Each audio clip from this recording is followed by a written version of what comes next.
സർക്കാരിനെയും ഇടതുപക്ഷത്തെയും വിമർശിച്ച യാക്കോബായ സഭ നിരണം മുൻ ഭദ്രാസനാധിപൻ ഗീവർഗീസ് മാർ കൂർലോസിനെതിരെ മുഖ്യമന്ത്രി പിണറായി വിജയൻ.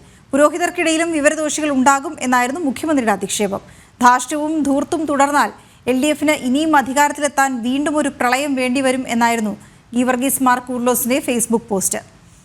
വിവരങ്ങളുമായി പ്രശാന്ത് ശങ്കരമംഗലത്ത് ചേരുന്നു. പ്രശാന്ത്, ഈ പരാമർശം വലിയ തോതിൽ വിമർശനങ്ങളിലേക്ക് കൊണ്ടുചെന്നിരുന്നു, അല്ലെങ്കിൽ തന്നെ പ്രതിസന്ധിയിലായി നിൽക്കുകയായിരുന്നു LDF. ഇതിപ്പോൾ എന്താണ് മുഖ്യമന്ത്രിയുടെ പ്രതികരണം?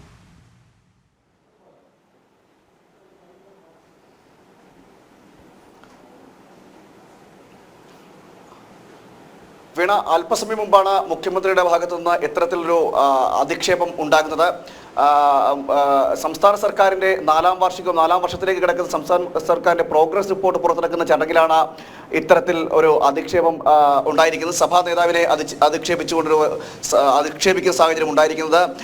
അതായത് ഈ ലോക്സഭാ തെരഞ്ഞെടുപ്പിലേറ്റ പരാജയത്തെ ഉൾക്കൊള്ളിച്ചുകൊണ്ട് ഇടതു ചിന്തകൻ കൂടിയായ യാക്കോബായുടെ നിരണം മുൻ ഭദ്രാസനാധിപൻ ഒരു ലേഖനം എഴുതുകയുണ്ടായി.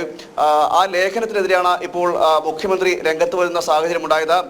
ഗീവർഗീസ് മാർ കൂർലോസ് എഴുതിയത് ഇത്തരത്തിൽ സർക്കാരിൻ്റെ അഴിമതിയും ധൂർത്തും ഒക്കെ തുടർന്നു കഴിഞ്ഞാൽ അതിനുള്ളൊരു ജനങ്ങളുടെ പ്രതികരണമാണ് ഇത്തരത്തിൽ പരാജയമെന്നായിരുന്നു അദ്ദേഹം ഫേസ്ബുക്കിലൂടെ കുറിച്ചത്. മാത്രമല്ല, ഇത്തരത്തിൽ സർക്കാർ സംവിധാനങ്ങളെല്ലാം ഉപയോഗിച്ചുകൊണ്ട് ഇത്തരത്തിൽ ജനങ്ങളെ ദ്രോഹിക്കുന്ന നടപടി തുടർന്നു കഴിഞ്ഞാൽ പരാജയം ഉണ്ടാകും എന്നതല്ല അടക്കം സൂചിപ്പിച്ചുകൊണ്ടൊരു പോസ്റ്റ് ഫേസ്ബുക്കിൽ അദ്ദേഹം പങ്കുവയ്ക്കുകയുണ്ടായി.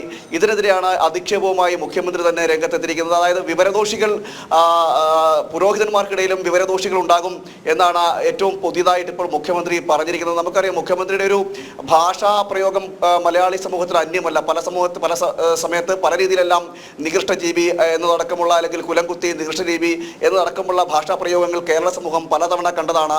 ഈ പ്രതിപക്ഷത്തെ അല്ലെങ്കിൽ തന്നെ വിമർശിക്കുന്ന, അല്ലെങ്കിൽ തൻ്റെ